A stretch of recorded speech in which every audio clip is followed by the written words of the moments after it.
Assalamualaikum warahmatullahi wabarakatuh. Selamat pagi dan salam sejahtera. Puji syukur kita panjatkan kepada Tuhan Yang Maha Esa, Allah Subhanahu wa Ta'ala, yang telah melimpahkan berkat dan rahmat-Nya sehingga saya dapat melaksanakan seminar proposal pada pagi hari ini. Terima kasih saya ucapkan kepada pembimbing saya, yakni Bapak Syahrul Hairi, SSI, MM, sebagai pembimbing 1, dan Ibu Septami Setiawati, SSI, MSC, MCSM sebagai pembimbing 2 saya. Tak lupa saya ucapkan terima kasih kepada dosen penguji yang telah menyempatkan waktu untuk menguji dan mengoreksi naskah saya, yakni Ibu Marcelina ST, MSC sebagai penguji 1, dan Ibu Lala Tarbiyatun Nasyimalifa, SSIMN sebagai penguji 2 saya. Dan terima kasih pula kepada teman-teman dan rekan-rekan saya yang telah hadir pada saat ini. Adapun saya Tiffany Belanisa dengan NIM D112118105 akan melaksanakan penelitian dengan judul Preparasi dan Karakterisasi Kaolin Capkala Kalimantan Barat sebagai adsorben ion logam Mn dengan kajian konsentrasi aktivator, dosis adsorben, dan waktu kontak. Pada tahun 2021, Badan Pusat Statistik Indonesia atau BPS mencatat setidaknya 46% sungai di Indonesia berada dalam kondisi tercemar berat. Menurut Yudo, pada tahun 2006, kawasan perairan biasanya tercemari oleh logam berat seperti besi, mangan, seng, kadmium, kromium, tembaga, timbal, nikel, dan merkuri. Mangan merupakan salah satu logam berat yang sering ditemukan dalam perairan yang tercemar dengan konsentrasi yang tinggi. Sedangkan dalam Peraturan Menkes RI nomor 416/per/9/1990 terkait tentang syarat-syarat baku mutu air dengan ambang batas dan kadar toleransi tertentu, mangan diperbolehkan hanya 0,5 mg per liter. Nah, kelebihan konsentrasi logam mangan akan mengakibatkan terganggunya kesehatan dalam jangka panjang. Nah, selain itu, sediaan logam Mn dalam air mempengaruhi masalah warna mirip seperti logam besi. Namun, untuk logam Mn ini sendiri menyebabkan warna air menjadi warna ungu atau kehitaman. Untuk menanggulangi pencemaran logam, dilakukan beberapa metode, yakni persipitasi kimia, koagulasi konvensional, reverse osmosis, pertukaran ion, dan adsorpsi. Menurut Widiawati et al. Pada tahun 2008, metode adsorpsi sering digunakan untuk logam berat. Menurut Hossain et al. Pada tahun 2012, proses adsorpsi relatif lebih sederhana, efisiensinya lebih tinggi, serta efektif, sehingga tidak memberikan dampak buruk bagi lingkungan. Dalam penelitian Nugraha dan kawan-kawan pada tahun 2007, kaolin dapat mengadsorpsi kromium sebesar 39,872 ppm. Kaolin umumnya didominasi oleh SiO2 atau silika berupa padatan amorf dan berpori serta mempunyai sifat inert, netral, dan luas permukaan besar sehingga memiliki daya adsorpsi yang besar. Hasil analisa kandungan kaolin terdiri dari silika sebesar 46,53%, alumina sebesar 36,73%, dan air sebesar 13,96%, menurut Alkan et al. Pada tahun 2005. Sedangkan menurut Utari pada tahun 1997, dikemukakan jika terdapat kandungan silika pada besaran 46,54%, kemudian alumina sebesar 39,5%, dan air sebesar 13,96%. Kemudian, faktor yang mempengaruhi adsorpsi adalah agitasi, karakteristik dari adsorbat, ukuran molekul adsorben, pH larutan, temperatur, dan waktu kontak, menurut Marcelina pada tahun 2014.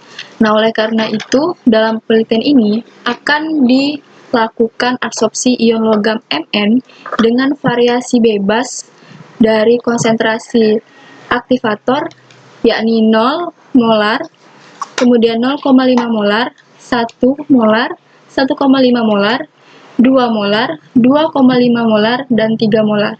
Kemudian variasi dosis adsorben, yakni 0,5 gram, 1 gram, dan 2 gram kaolin.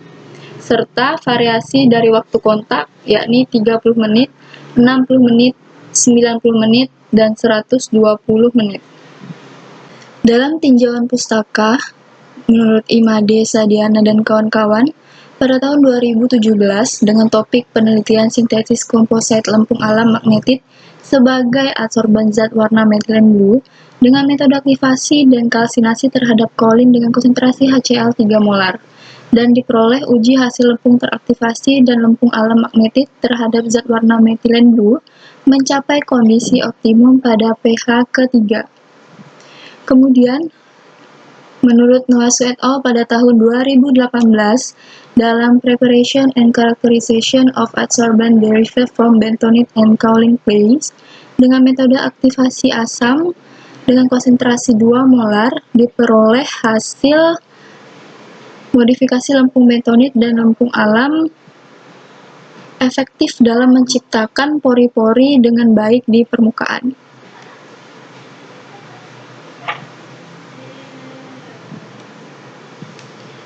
Kemudian, menurut Dowadu et al. Pada tahun 2014, dalam topik penelitian terkait simultaneous excretion of nickel and mangan ions from aqueous solution into a Nigerian kaolinite clay dengan proses adsorpsi batch pH optimum 6, dihasilkan kapasitas adsorpsi sebesar 166,67 mg per gram untuk ion logam nikel dan 111,11 mg per gram untuk ion logam Mn. Kemudian, menurut Cha et al. Pada tahun 2020, dalam topik penelitian absorption of heavy metal from industrial wastewater into low-cost Malaysian kaolin clay-based adsorbent, diperoleh metode absorpsi dosis adsorben 0,1 gram dalam suasana asam menghasilkan kapasitas absorpsi sebesar 76,92% Cu dan 64,36% untuk nikel. Dalam dasar teori, struktur aluminiosilikat kaolin yang terdiri dari satu layer tetrahedral silika dan satu layer oktahedral aluminium memiliki kation penyeimbang pada permukaan seperti kation Na, Fe, Ca, dan Mg. Mekanisme yang terjadi yaitu protonasi struktur aluminiosilikat kaolin sehingga terjadi pergantian kation Na+ menjadi H+. Pergantian kation ini dapat terjadi karena lepasnya kation penyeimbang oleh asam yang ditambahkan yang menyebabkan kekosongan.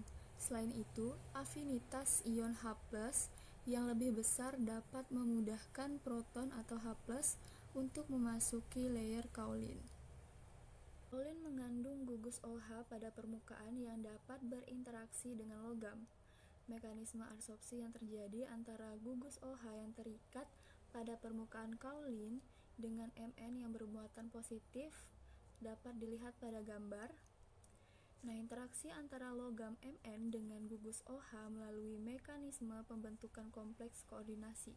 Karena atom oksigen pada gugus OH mempunyai orbital d yang tidak berpasangan yang dimiliki oleh atom Mn, sehingga terbentuklah suatu senyawa ion kompleks. Nah, pengikatan antara kation logam dengan gugus bermuatan negatif melibatkan interaksi elektrostatik.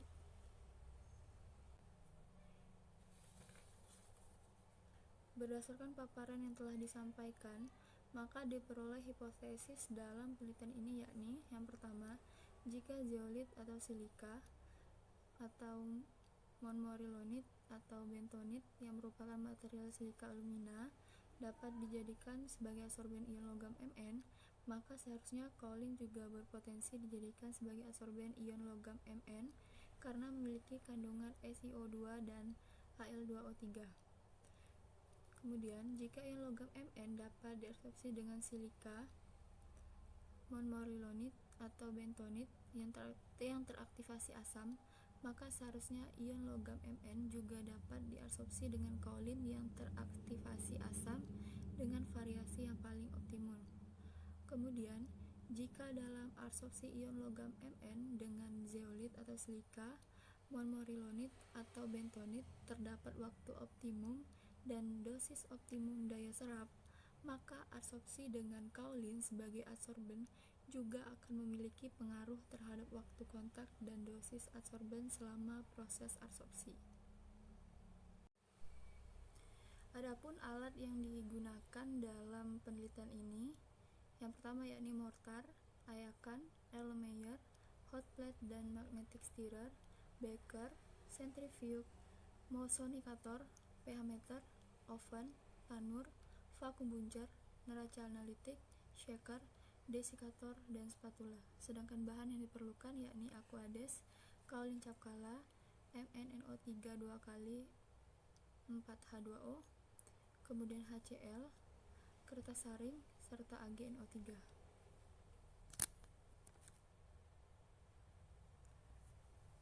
Adapun preparasi yang akan dilakukan yakni yang pertama, kaolin didehidrasi selama 24 jam di bawah sinar matahari, kemudian ukuran kaolin diperkecil dan di oven dengan suhu 60 derajat Celcius selama 24 jam. Setelah itu digerus dan diayak dengan ayakan 35 mes. Baru kemudian sebanyak 150 gram kaolin ditambahkan 400 ml aqueous, kemudian diaduk selama 3 jam. Lalu dilakukan sonikasi selama 15 menit dan didekantasi selama 12 jam. Lalu kemudian disentrifugasi dengan kecepatan 3500 rpm selama 30 menit. Setelah itu di oven selama 24 jam dengan suhu 60 derajat Celcius, kemudian digerus dan diayak dengan ayakan 100 mes. Kemudian setelah selesai dipreparasi, kaolin tersebut dikalsinasi, yakni dilakukan pemanasan dengan suhu 800 derajat Celcius selama 24 jam. Baru kemudian hasil kalsinasi akan dianalisis dengan menggunakan XRD, XRF, dan GSA.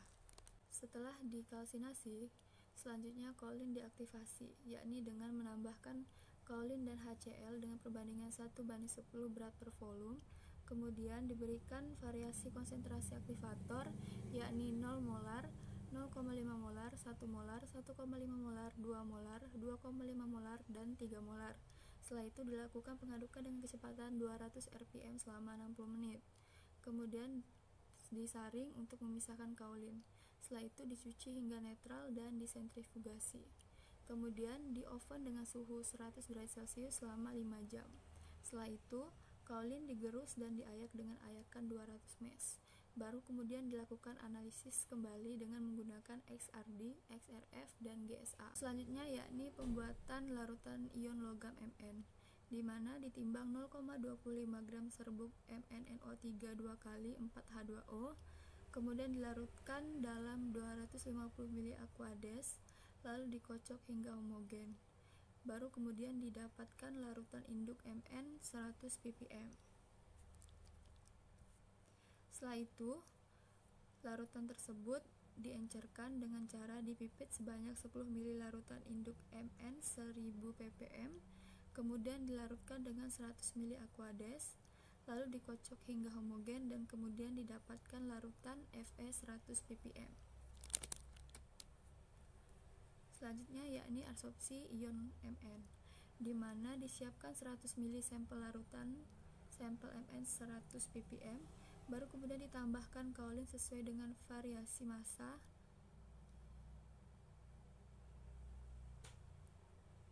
yakni 0,5 gram, 1 gram, dan 1,5 gram.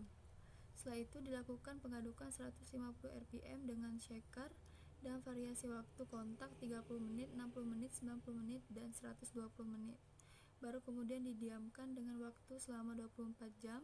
Kemudian kaolin dipisahkan dengan menggunakan kertas saring, baru kemudian dianalisis dengan menggunakan AAS. Terima kasih.